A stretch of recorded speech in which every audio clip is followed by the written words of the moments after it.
Oh, buddy, Andy here again. One of my favourite quotations of all time has always been one from Albert Einstein. Clever man, anyway, and he came up with some great quotes, some equally good ones as this particular one. But the one that I have always favoured, and I even had a T-shirt made of it once, was imagination is more important than knowledge. And I think that is such a great idea, great concept, and something that I totally believe in. Knowledge is a great thing. My last video about being inquisitive was all about gaining knowledge and how by being inquisitive you can gain knowledge, and how there's so much knowledge out there nowadays. And maybe that's the point. We can find knowledge now anywhere that we want to. So maybe we need that imagination more than we've ever done. There needs to be that expression about knowledge is power. And a long time ago, and probably up till fairly recently, knowledge was power, because a lot of people were denied knowledge in one way or another. I mean, the invention of the printing press, although sort of 1500 or whatever it was one of those great pivotal sort of moments in history of mankind, if you want to put it that way, because it changed everything. It enabled people to start to read, because obviously up until that time it was only the learned few that actually could read or could write or had access to any sort of printed material. Well, not printed material, but written material, usually in the form of big Bibles and things like that. And the common person, the normal person, the vast majority of the populations had no access to that. The printing press changed all of that, and then it kick-started that whole sort of revolution, of printing, and everybody else thinking, oh, we can put our things out there, but also it started the ball rolling for people to start being able to read and write themselves, and that's where we've come to now. So that was a big kickstart there. The internet is another one, as I said in the last video, that knowledge, yes, it is power, and by having that knowledge, you have got something better than some other people have got. But that knowledge now is available to anybody with an internet access, and so many phones nowadays have got internet access, as we know, and that's the big growth industry there, I think, for sort of mobile technology.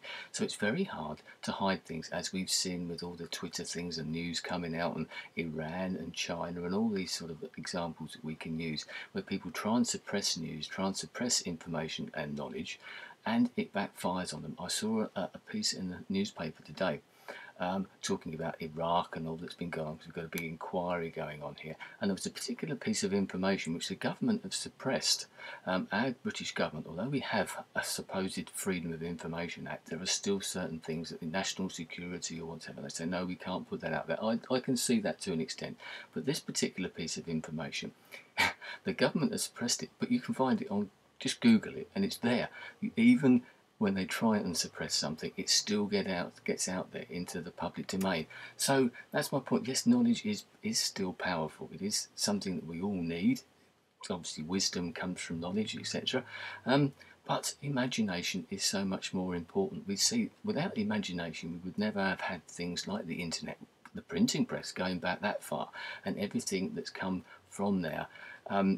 I read a great article the other day which gave a sort of a different slant on this in a way. It's something I've been thinking about for a while.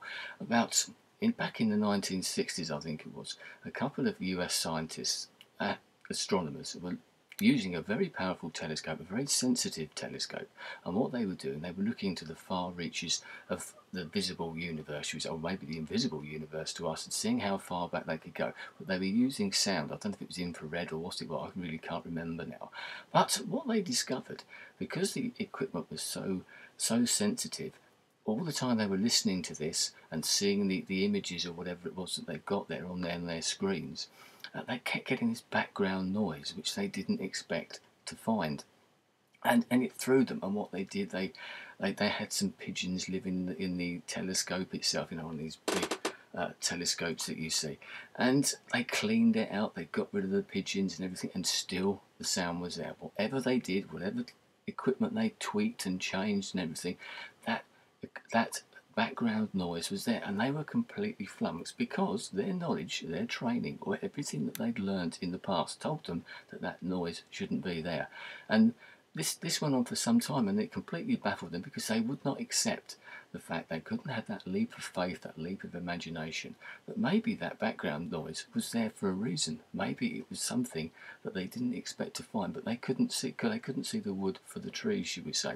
It was only after an inadvertent conversation with somebody else several years later, that talking to somebody about this, and they say, oh, we can't get rid of this noise, it just won't go away, etc.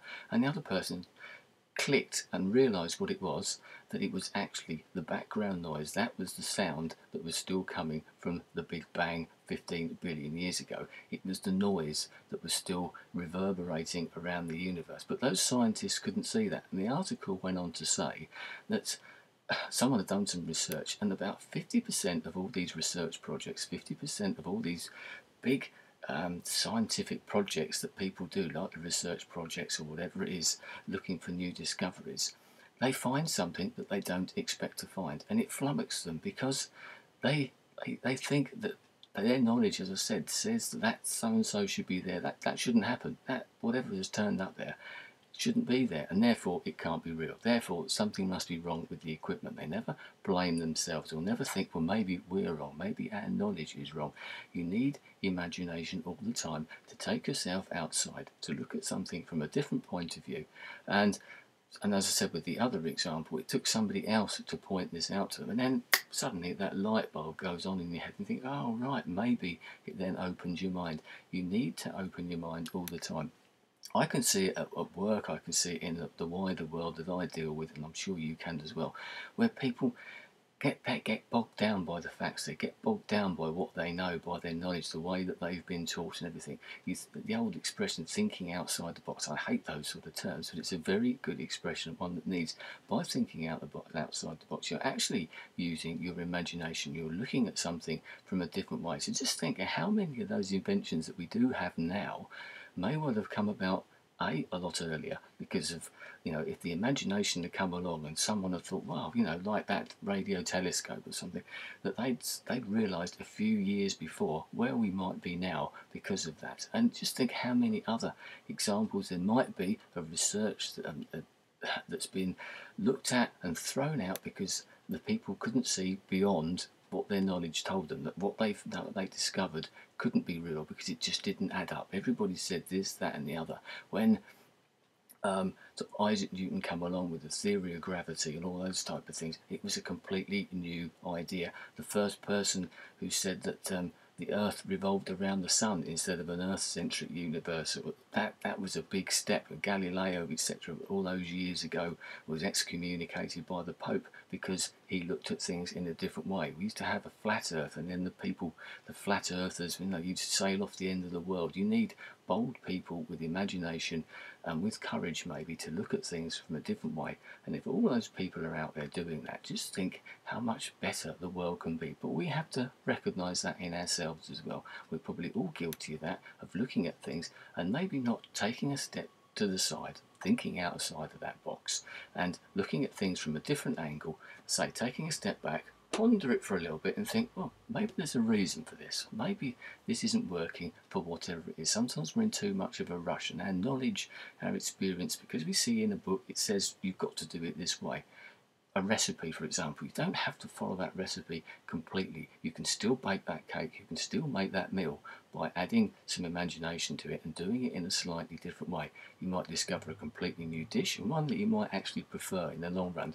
You use that example for everything else in the world, and just think how much better the world might be. As I said, all those experiments that might have been thrown away and discarded because the results weren't quite what the scientists or the researchers were actually expecting because of their knowledge. So, in my opinion, imagination is so much more important than knowledge. And use your imagination. As I said, we wouldn't have the internet, we wouldn't have YouTube, we wouldn't have all of these type of things without the imaginative leaps of people like Tim Berners-Lee, Galileo, Copernicus, and all Aristotle, Einstein, Isaac Newton, all of those people that have come, that have done that have done something different. They've thought outside the box, they've thought about something differently and made that big imaginative leap. Anyway, so I'd love to hear your thoughts on this and whether you've found this and you've got examples that you can think of as well. So anyway, I'm going to leave it there. Thanks for your time. I'll speak to you again soon. Goodbye.